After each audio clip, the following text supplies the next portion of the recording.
I tell people, supposing you went to sleep and you had a dream, and in your dream you had, all these different characters, and you had all of this money, and you had everything that you wanted in your dream.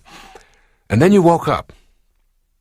And then you look back at your dream, and you became attached to the stuff that you had in your dream. And you said, wait a minute, I want that. There was gold in there. There was silver. There was all of these friends. I had a Ferrari there. I mean, all of this. I got to have that. Somebody would come away and cart you off and put you in a rubber room and say, that was a dream. You can't be attached to that. That's just a thought that you have. That's the way you got to view life. Instead of it being an 8-hour dream, it's an 80-year dream or a 90-year dream. And at the end of the dream, you don't want to be looking back at all of the stuff that you wish you could still have because you can't have it. You don't get any of that. So you try to detach yourself now while you're here, while you're alive, from the need to have that stuff. Instead, you just let it sort of all flow. As absurd as it would be for you to be attached to the stuff that you had in your dream, it's that absurd for you to be attached to the stuff that you're having in this dream. You have to die while you're alive. Now, that's a very hard concept for people to get.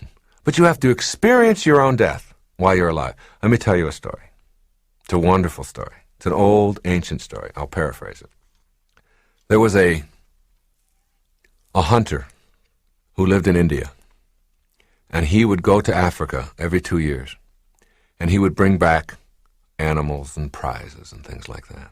Well, one year he took off and he went to the jungle, and he discovered this large enclave inside the jungle, and it was filled with beautiful parrots, beautiful birds, multicolored, and they all talked, and he couldn't get over it. And he put a net out over one of the trees, and he captured one of the parrots. And he put the parrot in a cage. And he brought the parrot back to be with him in India as his pet. And he fed the parrot sunflower seeds, and he fed him rice, and he took wonderful care of him. He was very good. Kept him in the cage. 2 years went by, and he talked to the parrot every day. And he said to the parrot, I'm now going back to Africa.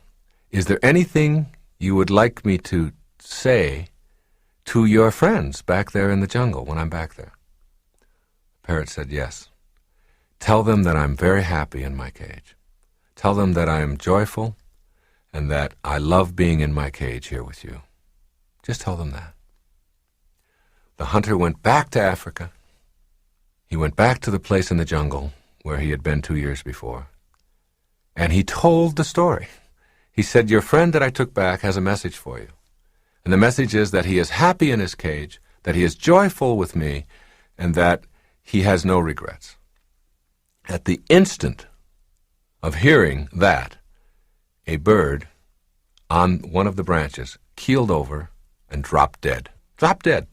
Stiff.